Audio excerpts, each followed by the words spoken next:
Sabi mo noon sa Senado, ikaw ay nag-ayos ng shipment. Pwede mo bang ipaliwanag kung ano yung sistema mo sa pag-ayos ng mga shipment? Yun nga po, may mag-i-inquire po sa akin, tapos meron kaming broker, meron akong consignee.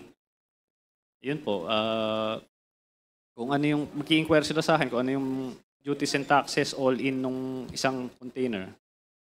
Tatanungin ko sa broker ko, tapos babalik ko sa kanila kung magkano yung all in. Ano yung mga shipment na ipinapasok mo rito? Mga general merchandise po eh. Yan po, mga katulad po niyan, mga tableware, kitchenware, mga shoes po, mga regular shipment lang. First time mo ba nasangkot sa yung mga shipment mo sa illegal na droga? First time ba ito? Opo.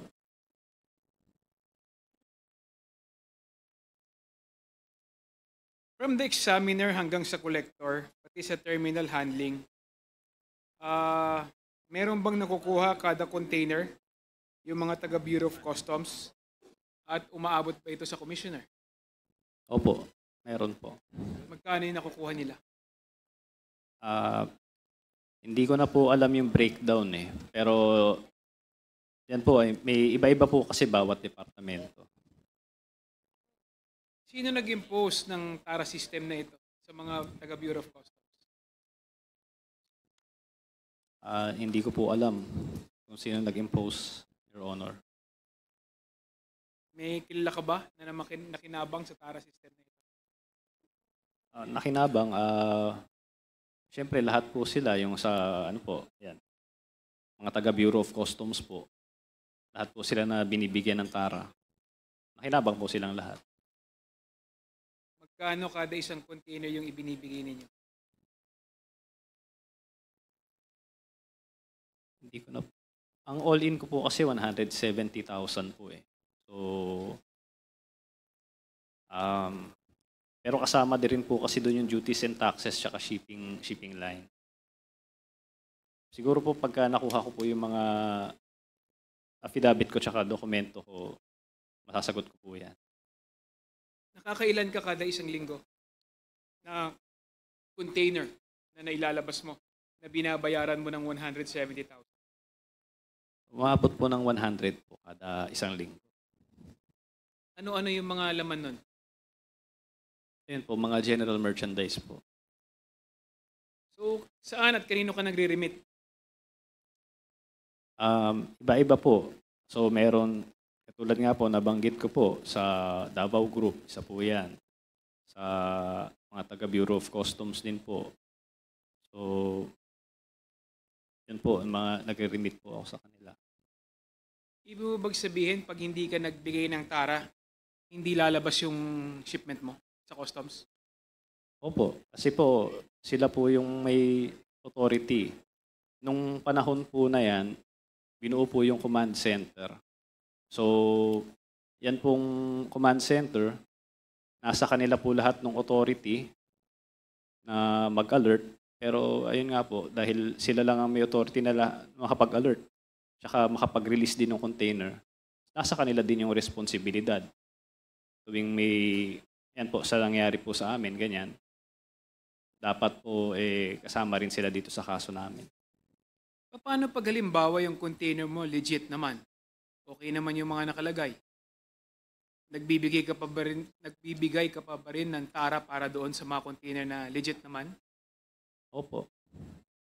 Lahat po ng container po, tingin ko po subject po one way or the other sa TARA system. So nagbibigay ka para hindi ka ma-harass, tama ba? Ayon sa iyong affidavit. Opo, yes po.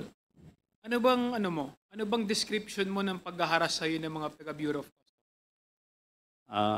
Yun po, pwede nilang i-hold yung container, pwede nilang i-alert. Bigyan ko rin po kayo ng isang example. No? Kunwari po, meron po kayong parating. No? So, yung binili nyo pong sapatos, sabihin natin mga nasa 3,000 po, isang buong container. Lahat yung mga goods mo, 3,000 lang. Meron kang mga proof na nabili mo lang siyang 3,000. So, dadating sa bansa, wala namang problema yung container mo. Pero pwede nilang sabihin na hindi 3,000 yung halaga niyan, 5,000 yan, nakita ko sa Google eh. So, may karapatan silang i-hold yun. O pupuntahin ka nila sa Bureau of Customs, no? Yun yung customs duties. Ikaw naman, dahil negosyante ka, i-hold yung container, kesa anuhin mo yung kanilang napakahabang proseso, magbibigay ka na lang para makalabas yung container mo at makapagnegosyo ka. So nasabi ko po yan na tingin ko po lahat mo ng shipment dumadaan po talaga sa TARA system one way or the other.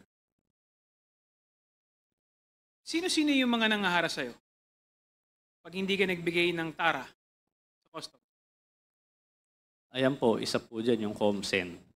Ayan po. Kasi sila yung may pinakamalakas na ano eh. Sila lang yung time na yun talagang halos na consolidate nila yung authority na sa kanila lang lahat. Pero katulad nga po ng sinabi ko, sa kanila lahat ng authority, pero sa kanila rin lahat ng responsibilidad.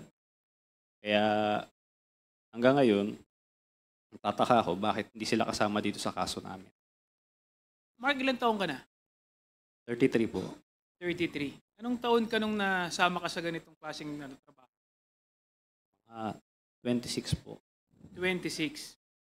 So, at the age of 26 years old, paano ka napasama sa Davao Group? Or paano ka nakipag-transact sa Davao Group? Ayun po, tulad ng sinabi ko, yung mga pangaharas, so kaya nilang gawin yon. So, ang ginawa nila, pinag-alert nila yung mga container ko. Ngayon, meron akong kakilala kasi sa SSPDC, si Jojo Bacod po. Ni-refer niya ako dito sa Tita Nani. Tapos po, ayun po, nag-meet po kami, si Jojo Bacod, si Tita Nani, si Noel, tsaka si Jack. In-explain nila na sila na nga ang pinaka-powerful doon. Kung hindi ka papasok sa grupo nila, hindi ka makakapag-transact sa Bureau of Customs. So, ang pagkakaintindi ko po doon, wala pong player o sino man na gusto magparating na hindi dumadaan sa kanila. Kasi nga, pag di ka nagbigay sa kanila, maharas nila, mahuhold nila yung mga container mo. Sino si Jojo Bacod? At paano mo siya nakilala? Si Jojo Bacod po, nakilala ko po yan. Nagkasabin po kasi yan sa Piat. So, nagkataon naman na nasama siya sa SSPDC nung panahon na yon. So, nasabi niya nga sa akin na, ayun, kaya niya akong tulungan sa mga problema ko sa Bureau of Customs. At ni-refer niya nga ako doon kila Tita Nani. Si Tita Nani naman nagsabi na, yun nga, sila yung Davao Group. Ayun, kailangan pumasok sa amin kung gusto mo makapag-transact sa Bureau of Customs, kung gusto mo makapagnegosyo pa. So, yun po. Ako naman, hindi ko... Ang gusto ko lang naman magnegosyo kung sa totoo lang po eh. So, kung sino man yung mga binabanggit nilang mga taong nasa likod nito, binabanggit nila sila Paulo Duterte at si Mans Carpio, sila po yung mga nagbabanggit nun. Bakit parang napakabigat, no? Napakatindi ng impluwensya ni Jojo Bacod sa Bureau of Customs? I-explain ka nga ito. Hindi ko rin po alam eh. Siguro may mga kilala lang kasi siya. Ayun nga, nagkataon kilala niya to yung mga taong to sa Davao Group. Tapos kilala rin niya itong si Big Brother, si Allen Capuyan. So marami siyang kilala mga may impluwensyang tao. Kaya yun siguro, kaya malakas din ang impluwensya niya sa Bureau of Customs. Nagbibigay ka ba ng pera kay Jojo Bacod? Opo. Nung simula po, nagbibigay po ako sa kanya. So, pero dumating yung panahon na hindi niya kaya, so ini-refer na niya ako doon kila Tita Nani. So, yun, nagbigay na naman ako doon sa kanila, sa Davao Group. Ayun po. Yun po yung storya nung kay Jojo pa. Paano mo nakilala si Tita Naning? Yung tinatawag mong Tita Naning na pinakilala ni Jojo Bacod?